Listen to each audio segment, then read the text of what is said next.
ভেঙে না, আপনারা দেখেন এই যে ইটের অবস্থা দেখেন, ভাঙ্গাইছে এই নামানোর আগেই ভেঙে যায়। শহীদদের কবরটা জিয়ারত করার জন্য এখানে আপনারা জানেন এখানে প্রায় 100-র অনেক উপরে যাদের এখানে দাফন করা হয়েছে তাদের কিন্তু অনেকে শনাক্ত করা যায় নাই। আমরা অবশ্য আছে যে এদের কিভাবে শনাক্ত করা যায়, এই জন্য আমাদের চিন্তা ভাবনা আছে এবং খুব তাড়াতাড়ি আমরা হয়তো একটু শনাক্ত করার ব্যবস্থা করব। এতদিন হয়েছিল তাদের আত্মীয় স্বজন অনেকেই মানে কবর উঠানো হোক রাজি হয় নাই, এখন মোটামুটি তারা সবাই রাজি হয়েছে।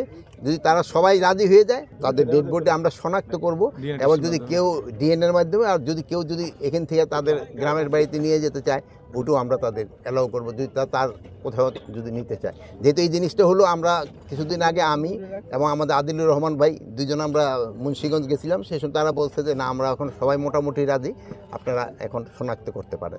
এখন ওনারা যদি সবাই রাজি হয় আমরা শনাক্ত করার ব্যবস্থা করব। না না এই প্রসেসিংটা শুরু সময় লাগবে না, সবাই যে সময় রাজি হয়ে যাবে সে সময় আমরা করব। এখানে বিষয়টা হচ্ছে যে আপনারা বলছেন শতাধিক কবর, মানে বলা হচ্ছে শতাধিক লাশ আছে, নির্দিষ্ট করে এখন পর্যন্ত পেয়েছেন কিনা, কতগুলো আছে? এখানে একটা সংখ্যা 114টা আমরা এখন পেয়েছি যে 114 জন।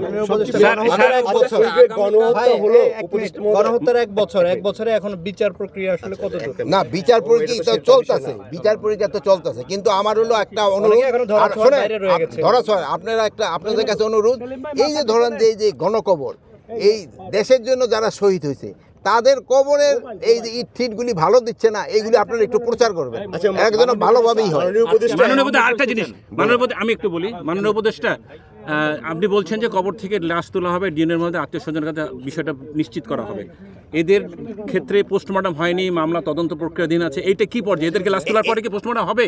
মামলা তদন্ত ডিএনএ টেস্টে যেসব করতে চাই সেটা একটা পোস্টমর্টমের মতো হয়ে যাবে, বাট যেহেতু এটা তো ডাক্তারের মাধ্যমে হবে, তো এর একটা কমিটির মাধ্যমে হবে, তারা পুরাটা আপনার ডিটেল বলতে পারবে যে কিভাবে পুরাটা। না আমি মামলা তদন্ত আটকে আছে মাননীয় উপদেষ্টা, এইটার কারণে তদন্তগুলো পোস্টমর্টম না হওয়ার কারণে মামলা তদন্তগুলো অনেক ক্ষেত্রে মামলা তো আমাদের তো অনেক শহীদ হয়েছে, অনেকগুলি মামলা কিন্তু বিচারাধীন শুরু হয়ে গেছে, অন্যান্যগুলো হয়তো এটাও কিন্তু প্রসেস শুরু হয়ে গেছে, আর এইগুলো আস্তে আস্তে হয়ে যাবে যত তাড়াতাড়ি যেন বিচারের আওতায় নিয়ে আসে।